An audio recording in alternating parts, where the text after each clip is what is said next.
them so far, hasn't it?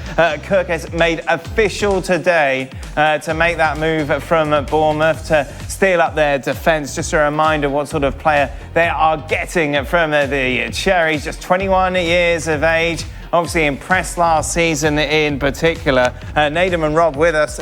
Craig, you look at this, you can't really see too many problems with it, huh? No, it's just... No, he's a very good player. Very, very good player. And he's young, as you see there on the graphic, so everything's going his way. But as good as he is, it's the big question you always have. It's just a big step, isn't it? Mm-hmm. From Bournemouth, who are a very good, solid Premier League side now under Areola, to Liverpool, where the expectations just go through the roof.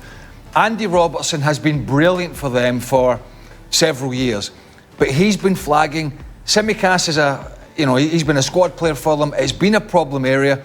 I suppose both full-back areas have been something that the manager is having to look at, particularly with Trent Alexander leaving. Basically, this guy could have a long and illustrious career at Liverpool. He's good enough, but then you just got to question, how is he going to take the pressure, the added expectations and fitting into this side? These are the unknowns. In terms of talent, he has it, but he's making a big switch here from a small provincial club to an elite club that's going to be gunning for every major competition. Just give me a little bit more detail on that, because surely as a defender coming from Bournemouth, where you're asked a lot more questions compared to Liverpool when you don't see the ball as much, where obviously Liverpool expect to win, you're not defending as much. Surely you're under more pressure at a team in which you're looking to defend more than you are, for example, at Liverpool. Because it's slightly easier when you play, and Bournemouth don't really. They try and play an expansive game. But I think when you're under the cosh a little bit more, it is a little bit easier because you've got a shape, and we see teams defending deep quite a lot, and it is slightly easier to be in a good position when you're doing that. When you play in a side that likes to do both sides of the game and attacking the way Liverpool do, and they expect their fullbacks to be bombing forward, then it's about decision making from his perspective. When does he go forward? When does he work with this back four? Because he's going to be expected to do both sides of the game here, big time. I go back to it. Andy Robertson was a beacon for attacking fullbacks in that left back area, as was Trent Alexander-Arnold. And so Kerkez is going to be expected to do that in bucket loads, get forward, produce good balls in, produce the end product, but be in the right position defensively. There's going to be a lot more questions asked of him, I think, in terms of his positional sense and how he copes at Liverpool than he did at Bournemouth. It's just the nature of the game. When you step up to a big club like this with these expectations, then things change. But I think he's experienced enough, he should handle it. But you just never know when a younger player goes in to such a big stage. Nadem? Yeah, I think you asked a very good question there, because the two situations are different, but Craig has explained it well. And as I look at him going to Liverpool now, well, if he's lucky enough, who could possibly be playing alongside him? Well, it's one Virgil van Dijk playing at left centre-half. So in terms of learning his craft at a different type of club, he's probably got one of the best captains that the Premier League has seen that will be able to walk him through it while also still trusting his ability and understanding that there's a reason why he's there. So the situations are different. And what I would add is when you are at a team that maybe doesn't have a ton of possession, where the expectation generally isn't as big, I think at times as a player it's quite easy to sort of hide in moments and revert back to, we'll just defend well, we'll just do this. But when the limelight is on you, the way it will be at Liverpool's, at Arsenal's, at Man City's and other sides who are more progressive up the table at this moment in time, you have to stand up and be counted. You have to take the ball under pressure. You have to understand in this moment you have to do the right thing. Because if you do the wrong thing for, say, 1 week in April, before you know it, league titles are gone, cup competitions are gone, and so on. But I think Kerkez, at the age of 21, is a fantastic age. We've seen how good he's been so far. No doubt he'll be coachable, and now he's entering one of the best environments to develop as a player. And as you said, Dan, this could be a great signing for Liverpool for the next 10 years.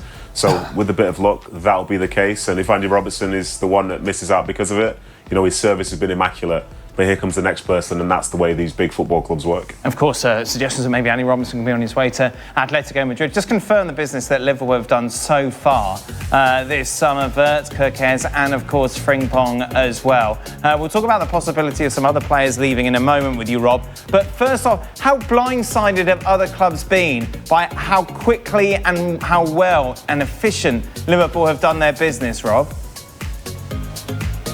I mean, it's certainly the talk among Premier League rivals, you know, I think that the best clubs, the best run clubs, always strengthen from a position of strength themselves. It'd been very easy for the owners to say, well, we won the league last year, we can tweak it a little bit, maybe a couple of positions here and there, but the squad is good enough to go and challenge for the title again. Well, Liverpool haven't said that. You know, they've replaced Trent Alexander-Arnold with Frimpong. They've bought a left back in Kerkez and signed one of the most highly rated young players in Europe in Wirtz. You know, that's a real statement of intent from Liverpool, that they're not content with one Premier League title, that they want to go out and win it again and challenge consistently in the Champions League. And I think if you're the likes of Arsenal, Man City, Man United, anyone that's got any kind of ambition of challenging at the top of the table, you're looking at Liverpool as setting the standard at the moment, because it's not even July the 1st. You know, this business has not only been done really, really quickly, it's just been so efficient. You know, all of those three bodies are in the building already. They're going to be there in time for pre-season training. You know, they are the team to beat when the Premier League starts. We mentioned, of course, the fact that some Liverpool players could be leaving. It's part of Mark Ogden's list, actually, as which players could be departing their clubs this summer. Nunez players, shall we? Rob, with you. Let's start off with Darwin Nunez, who we heard heavily linked to Atleti, but Napoli front runners at the moment. Yeah, and I think obviously Liverpool will be happy that there's interest in Nunez. I mean, he came to Anfield with high expectations for a high fee. For whatever reason, it's not really worked for him. It just shows that, you know, any transfer is a risk. You know, there's never a given in terms of bringing players into a football club. I think if Liverpool can kind of generate a little bit of a fee and have him off the wage bill, they'll be delighted with that. It's just for whatever reason it's not worked out for him, and he didn't get that many opportunities last season with the players that Liverpool have brought in. I think that he's looking at a season perhaps again on the fringes, so it's probably best and time for him to move on now. Yeah, it was a flop in the end when you take a look at the money that was spent overall, and as much as people liked his endeavour, his energy, what he brought on the pitch, in the end you paid all that money for him to get goals. He didn't get them at Liverpool. Will he elsewhere? Was it just the case he was not set up? It was not the right team for him to be walking into? No, I think it was. I think he's just shown, particularly in the Premier League, that he's been quite rash and raw in front of goal. And it's really never changed. We've had the odd exception where he scored some wonder goals. It's the sort of simplicity of his game that has let him down, where it's the simple tap-in or the holding of a run where he gets caught offside a lot, you know, the timing of a run. And I do see him going somewhere else if Liverpool can recoup at least some of the money. That begs the question then, being a body down in that position, whether he's a natural goal scorer or not, which he hasn't been for Liverpool. He was better at Benfica. But it does beg the question, yeah, they're probably not going to go out and spend 100 million on some top-level striker, because they probably don't have the money now, having spent it elsewhere. But they're probably going to need a body in there. I mean, you know, Jota plays a false nine, Luis Diaz plays a false nine, maybe Cody Gakpo at times has played up there on the left-hand side or as a false nine.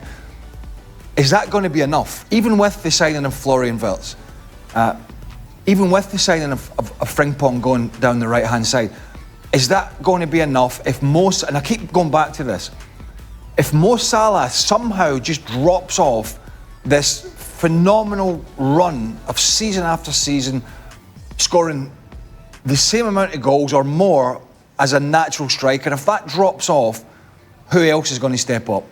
And for all the talent that they have, that's going to be the big question for me, because at some point the age will catch up with the likes of the Salahs and the numbers will drop. And when that happens, Liverpool have to make sure they're in a position that somebody else can come in, not necessarily in that position, but come in that forward front three and make up for those goals, whether it be from the midfield or the front line. So if Nunez goes, which I think Liverpool are obviously trying to do, fine. But I do feel they will need somebody else in that position to at least come off the bench.